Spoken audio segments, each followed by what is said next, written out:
Hi everyone, it's Julie Boye here. I'm so excited to be continuing with my self-love series and my guest, Amy Ballantyne. Welcome, Amy. Hello. Oh, Amy, I'm so excited to have the chance to connect with you today. Amy and I have known each other for over 12 years. We actually met at a wonderful leadership and mindset development event, and I saw Amy. She was a few years ahead of me, and I said, this woman has amazing energy. I have to connect with her. And I got her business card and stayed in touch with her. And eventually, we ended up working together. She's part of our amazing USANA tribe, which is so wonderful to get to work with Amy. You won't be surprised when I tell you that her business is actually called Your Health Cheerleader, which is exactly what Amy is. And she's also the leader of the Best You tribe. And she's a mom of three. She's a wife. She's a sister, a daughter. I actually think Amy is a great person to talk to about self-love because sometimes I wonder how Amy does it, how she stays healthy and happy with the amount of things that are on her plate. I actually am really impressed and I really want to learn from you and hear from you today. So for those that don't know you as well as I do yet, can you share a little bit about your story, Amy? Yes. I one of the things that got me passionate about health really is my desire since being a young person to want to be a rockin' granny. Like for as long as I can remember, I've had this goal in my mind to be a grandma who's like 90 and bowling. And I've known, right? Can you see it? I can Yeah, see I it. totally can, for sure. So I've known that in order to be that person, I need to take care of myself, my health now and myself now. So that's really one of the things that fuels me and has fueled me for all of the years that, I need to think about some of the choices that I'm making. Over time, I went to university for kinesiology. I wanted to help people with their health. I Mhm. didn't really know what that was going to look like while I was in university. I tried lots of different things, athletic therapy. I was an athlete. I was a dancer and an athlete my whole life. And I tried many different things, but it was really the opportunity that you presented to me many years ago that aligned for a number of reasons in that I knew I wanted to have a family. I knew that I wanted to help people with their health, but I wanted to do it in a bit of a non-traditional way. I didn't want to go to a 9 to 5 job. I wanted to have this thing that didn't seem to exist anywhere. Yeah. Every time I was like, well, but I want it to look like this, and I couldn't find it anywhere. And then you came into my life. So I'm grateful every day that you introduced me to the product partner, USANA Health Sciences. I wouldn't put anything else in my body or my kids' bodies. I'm grateful that, as you shared, I have 3 healthy children, and it really was that introduction was right at the perfect time, as most things are, for me, because I wanted to do what I could to prep my body to have my dream, my healthy babies, what I really wanted. And I knew my husband was a part of that picture as well. So I encouraged him to use the products as well. And we experienced amazing health because of that. And now, I mean, I'm grateful every single day that my kids are so healthy, and there's no doubt in my mind that this is a huge part of it, and it's helped me to have really great conversations with them over the years. My oldest is 10 now, and so over the years we've had conversations. And one of my favorites, not there's so many favorite things about life, but one of my favorite things is that my oldest is at school talking about vegetables, and his nickname is like Vegetable Boy, and Oh, that's the best. I think this is so good. I love Right. So, if you're gonna nickname your kid. I mean, that's a good one. yes. Wow. Amy, I love that your health habits and you as the healthy cheerleader, like that is actually what you've shared with your family and the way that your kids have grown up. One part of your story that I always find really interesting is when we first met, you had a job that seemed like the perfect fit for you. And it really seemed like you had it all going for you. And I'm wondering if you can share a little bit about that part of your story, how you, from the outside, it looked like you had it all, but what was actually going on, every day with this job? Yes. Um, so the company is they plan scavenger hunts all over the world. Yeah. So let's be real, like that sounds so fun, right? And the two owners of the company are amazing people doing really good work in the world. And so it was an opportunity that I jumped on when it was presented to me. But over time, really what it became about, I happen to be very good at organizing events. Like that's a skill. Organization, project management, that's a skill that I have. And what became clear over the years was that, it was, for me, it was a lot of sitting in front of the desk, making the plan and having conversations with the client to deliver their needs. But I really should have been the person out front leading the cheers. Yeah. Like that's where I really should have been. But because of my skill set, I was hired to do all of the planning of all of the events. So I couldn't be out front.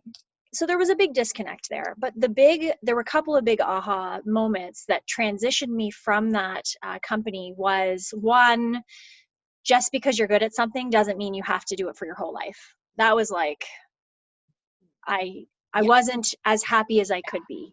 Okay. Ooh. And then the other one was, if I don't build my dream, someone else will pay me to build theirs, and most likely way less than I'm worth. Right. So that was the other big shift. And then at the time where I knew that I needed to make a shift, I happened to be reading a book by Brendon Burchard called The Motivation Manifesto. Awesome book. And the one sentence that really connected me was around the daily agenda. And it was talking about, if you look at your agenda and your actual daily tasks are not in alignment with your values, there's a disconnect there.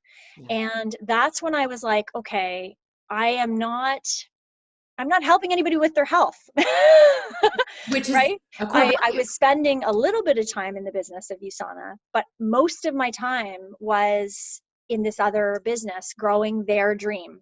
And so that's when I knew I had to make a shift.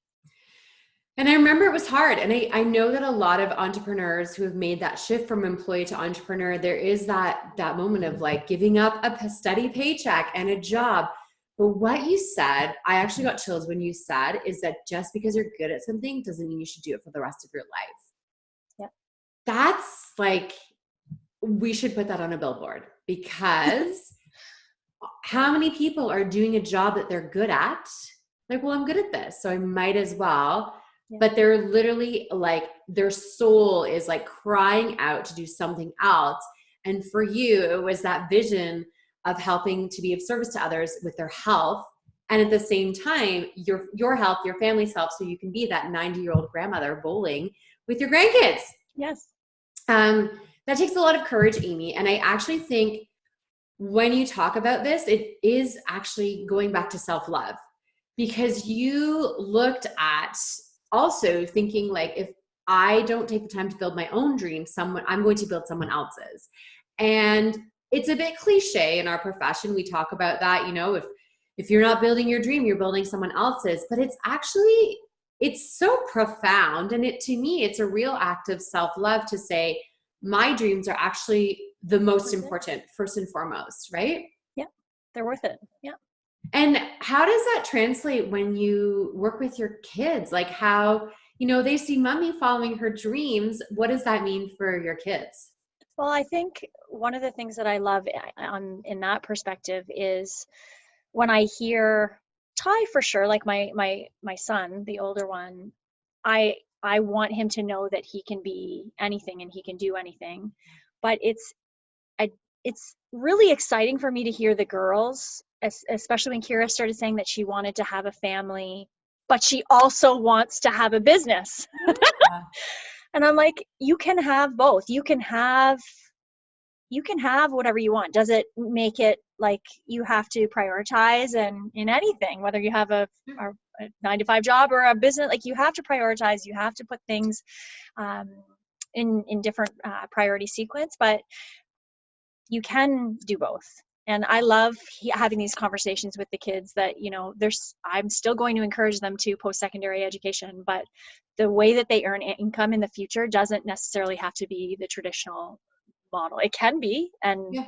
that's great It too. might not But be. yeah.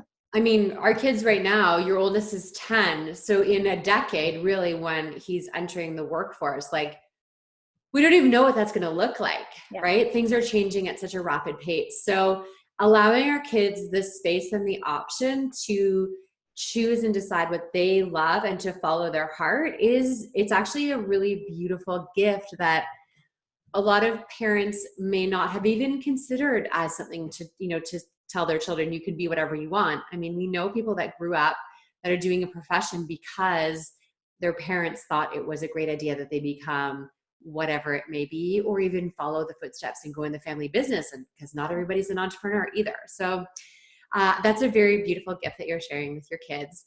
Speaking of, though, trying to have priorities, I would love to, maybe you can let me in a little bit on how does Amy actually fit in her self-care, her self-love practices? What does a typical kind of day or week look like for you? How do you make that work? So from an exercise perspective, I'm still getting better at this. So that's the space where if I don't schedule it into the calendar, it doesn't always get done. But where I have been pretty good is like random. I'll do squats while brushing my teeth. I'll do side bends while brushing my teeth, like attaching the activity that you want to accomplish to a habit that you know is non-negotiable, that is like ingrained in you so much, is a key. So I do those kinds of things. I make the kids do push-ups with me some random times. Like it's like more random when it comes to those types of things, but I am partnered with someone who is my health cheerleader almost, and she's helping me make exercise, like physically being at the gym or going for a run, a bit more of a priority. I love running in the summertime, so that becomes easier for me.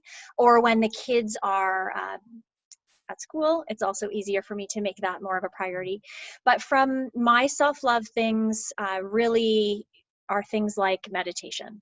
So you can find me most days just before I have to pick up the kids doing about a 15-minute meditation.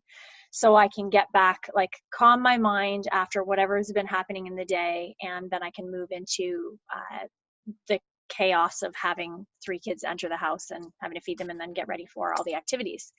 Additionally, I really believe that not only is like listening to good audios fueling your intellect and your mind, but I find that to be one of my biggest self-care practices is using audios by Wayne Dyer or Abraham and Esther Hicks while I'm going for a walk or while I'm driving or while I'm cooking. So how do I fit it in? It's often layered on something else, but I think that's a really good use of time and space, where our brain can sometimes be, creating stories about other things instead of listening to those stories that may not be serving us, actually using that time to pour the bucket of goodness back into the top, Those are awesome strategies for busy parents, for sure. And I'm curious, Amy, when do you fit in those times of like rest or chilling out? Like, how does that fit into? Because to me, like taking a moment to rest. I know you've mentioned meditation, which I think is a newer practice for you. Yeah, which is awesome. I love it. How do you guys fit that in as a family? You have kids in rep sports, you have dancers, you have there's baseball, there's hockey, there's softball, there's so much going on.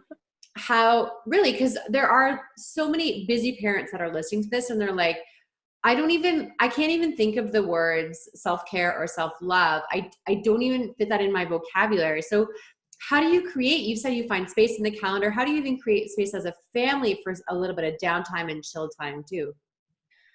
That is not always by design. It's not always our choice. So, for example, this weekend, our hockey games happen to be further apart in the weekend. So, Saturday morning, oh my gosh, my battery's going to die. Saturday morning versus, I'm going to quick. Okay, so Amy is plugged in now, so the battery is not going to die. Amy, you were just telling us a little bit about an example of how you guys find space to, have a bit of rest or relaxation within your incredibly busy and packed lives. You're talking about this weekend and your hockey. Yeah, so our schedule is spread out a bit. So the morning we had a game on Saturday, but the Sunday game usually was in the morning, is later on in the afternoon, like much later, like 5 o'clock. Oh. So we had almost the entire day of Sunday to just be and to not rush around. And I try and make times in the week where, based on what we can do for scheduling, to have just time where we're not having to rush, we're not having any other activities. So that does come down to, like, how are you planning out your calendar in advance, right? When I'm scheduling gymnastics, when I'm scheduling all these things, I didn't put a lot on some of the days, whereas some days are so crazy, but it kind of balances it out, right? So there is a bit of pre-planning that happens, but also it's saying, okay, no, we're just going to sit in our pajamas and watch a movie, right? Yeah. Like, sometimes you just have to stop or play a board game or play with Legos or something. We do those kinds of things for our downtime. I do think that just sitting around in your pajamas watching a movie is actually totally okay. And that's the thing, is we live in a culture where it's more. Our kids are overscheduled. They don't have time to breathe. But if you're thinking, if health is your fundamental core value, then these type of self-care activities, expressing self-love by making a choice and being okay without the guilt. I think that's what, for me, a lot of these activities that we're talking about, if you attach guilt to just sitting around in your pajamas and watching movies as a family, if you attach guilt to that because we're not doing something, it takes away the benefit of those moments of care and relaxation and connection in a way that you don't get when you're all in the car trying to get from hockey tournament to baseball to dance to gymnastics, right? Yeah. Well, and I think too, the words self-care, self-love, I think those are a little bit of the challenge, actually, is because people don't realize that they are already doing some of these things, and all it is a shift in their mindset, that it's not something to be guilty about. It's not something to be negative about. If it's purposeful, right? And meaning we're not going to sit around for 7 hours and watch movies in our pajamas, unless maybe we just spent 16 weeks doing everything else and maybe we do need 7 hours. Or we are preparing for the new Star Wars to come out and we need to do a Star Wars marathon. I'm just saying. Right. May or may not happen in my house. But it's purposeful, right? It certainly is purposeful. It's not just sitting around going, well, let's just sit. It's purposeful. It's like, this is our family time. We want to watch the shows together and be together and put our feet up, for Pete's sake. And, just calm our minds, calm our brains, all of those things. And it's interesting too, that you just talk about, like, this is our choice for family time, and things like when we have difficulty making choices, when we're stuck in indecision, it's actually because our mental health is suffering. Mm-hmm. And so if you find yourself in that situation where you're like, you are on the couch for 4, 5, 6 hours because you can't decide what to do next, that's a sign that you are in desperate need of some self-love and self-care, because it's a sign that you're just overwhelmed and overloaded. So I love what you guys do as a family, Amy, is you take those moments wherever you can catch them to avoid going for 16 weeks of events and not having taken a single moment to breathe during that time. Amy, as I wrap things up, I always love to ask if you could inspire people to make one change today. It could be creating a new habit, it could be stopping something, or just something very simple. What would that look like for you? Oh, that's so hard. There's so many good things. One thing. Oh, man. Well, because I'm in this mode of, working with people in meditation, I would say, that word is even hard for people to wrap their heads around, because it's, what does that even mean, right? I would say to just go sit on the toilet and be quiet. Okay. Put your phone far, far away. I was like, where's the phone? The phone is far. It is Okay. not anywhere near, and it doesn't have to be the toilet. The point is you are alone and you are sitting and you are just being quiet and you are listening to your breath. Even for, I don't know, 2 minutes. Give yourself 2 minutes and then grow that for 5 minutes and then grow that. And if your mind wanders, say it's all good. Love you. It's all good. And then try to quiet. Have a moment of quiet and just breathing. That would be my encouragement. Because I'm very high energy, if you can't tell. Yes, so, you are. This is a big, Yeah. this is a big thing. When you told me you were leading meditation, I was like, oh, this is amazing. It's a shift. It's a mindset shift for you, and incredibly hard to understand. But when we meditate and quiet ourselves, we actually have more energy.